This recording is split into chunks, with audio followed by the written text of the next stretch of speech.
Hi guys! In this video we will learn how to use colors in CSS. CSS gives us different ways to set color for text, backgrounds, borders, and more. And understanding how to use color is key to making beautiful websites. First, we have the color names. This is the easiest way to add colors by using color names. You can simply write something like color red. That will change the text to red. There are over 100 name colors in CSS like blue, green, orange, purple, and even fun ones like gold or salmon. The second method is using hex codes. A hex code starts with a hash followed by 6 characters, like this: color, hash, FF0000.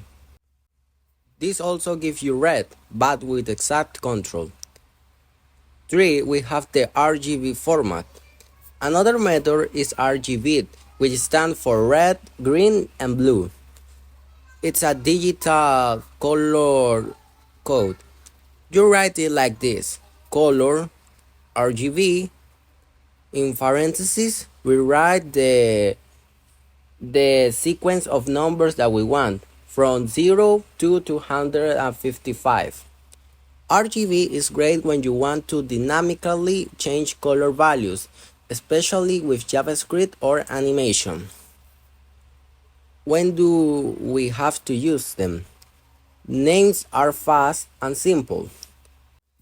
Hash gives you exact control and is very common in design.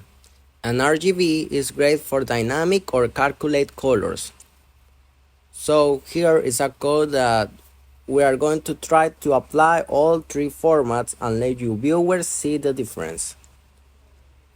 That is for color format in CSS. In the next video, we will learn how to style text, making it bigger, bolder, or better aligned.